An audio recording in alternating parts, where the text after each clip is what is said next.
નમસ્કાર વિદ્યાર્થી મિત્રો, સારથી સપોર્ટ યુટ્યુબ ચેનલમાં આપ તમામ મિત્રોનું હાર્દિક સ્વાગત છે। તો વિદ્યાર્થી મિત્રો, આજના વિડીયોની અંદર આપણે બનાસકાંઠા શાળા વિકાસ સંકુલની અંદર ધોરણ 9નું જે વિજ્ઞાનનું પેપર 16/1/2026 અને શુક્રવારે લેવાઈ ગયેલું છે એનું સંપૂર્ણ સોલ્યુશન કરીશું। તો વિડીયોને તમે સ્કીપ કર્યા વગર અંત સુધી જોતા રહેજો અને ચેનલ ઉપર તમે નવા આવ્યા હોય તો સબસ્ક્રાઇબ કરી લેજો। ઓકે, વધારે સમય ના લેતા વિડીયોની શરૂઆત કરીએ। તો સૌથી પહેલા વિદ્યાર્થી મિત્રો, અહીંયા વિભાગ એની અંદર ટોટલ 15 જેટલા પ્રશ્ન આપ્યા છે, જેની અંદર 4 જેટલા પહેલા એમસીક્યુ ટાઈપના પ્રશ્ન આપ્યા છે। જોઈએ આપણે પહેલો પ્રશ્ન, જળવાહક પેશીમાં જીવંત ઘટક કયો છે? તો એની અંદર જવાબમાં વિદ્યાર્થી મિત્રો સી આવશે, જલવાહક મૃદુતક। બીજો પ્રશ્ન, બોરોન તત્વની સંજ્ઞા કઈ છે? તો એની અંદર જવાબમાં સી આવશે, બી।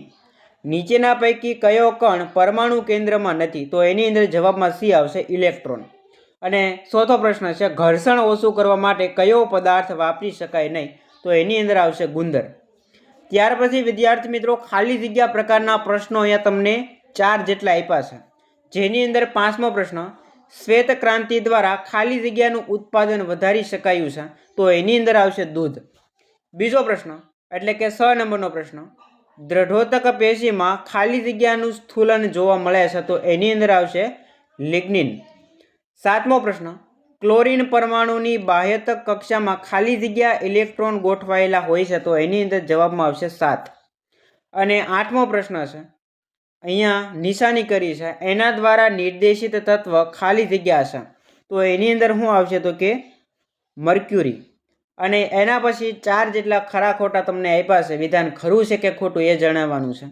તો 9મું વિધાન છે કે સૌથી બહારની કક્ષામાં વધુમાં વધુ 10 ઇલેક્ટ્રોન સમાવી શકાય? તો વિધાન ખોટું છે।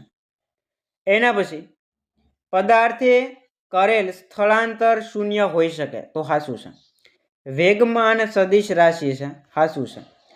રુધિર એ સંયોજક પેશી છે? તો એ વિધાન પણ સાચું છે। તો આટલા વિધાન ખરા છે કે ખોટા એ તમારે જવાબ આપવાના હતા। એના પછી 1-2 વાક્યની અંદર જવાબ લખવાના છે। દબાણનો એસઆઈ એકમ શું છે? તો અહીંયા દબાણનો એસઆઈ એકમ જે છે એ લખ્યો છે મેં। એના પછી ગલન બિંદુ એટલે શું? તો જે તાપમાને ઘટક ઘન પદાર્થ છે એ પીગળીને પ્રવાહીમાં રૂપાંતરિત થાય છે એ તાપમાનને ગલન બિંદુ કહેવામાં આવે છે। કોઈ પદાર્થના જડત્વનું માપ શાના દ્વારા નક્કી કરી શકાય? તો કે દળ। તો આ તો વિદ્યાર્થી મિત્રો વિભાગ એ। હવે આપણે વિભાગ બી જોઈએ। તો વિભાગ બી ની અંદર થોડા ઘણા પ્રશ્નના જવાબ આપ્યા છે, બાકી તમારે જાતે ગોતવાના છે। વિભાગ બી ટોટલ 12 ગુણનો હશે, અહીંયા તમે જવાબ જોઈ શકો। નીચેના પૈકી કયો પદાર્થ ટિંડલ અસર દર્શાવે છે? તો એની અંદર જવાબમાં દૂધ આવશે। જેટલાના જવાબ મેં લખ્યા છે એને તમને જવાબ કહું છું। એના પછી જોડકા ટાઈપના પ્રશ્નો છે, અંતર સમયના આલેખની ઢાળ? તો એને કહેવાય ઝડપ। એના પછી સ્થળાંતર સમયના આલેખનો ઢાળ? તો વેગ આવશે। આવી રીતે જોડકા જોડવાના હતા। એના પછી વિજ્ઞાન શિક્ષકે વાપરેલા સાધનનું નામ? અહીંયા લેક્ટોમીટર આવશે। આ તો વિભાગ બી।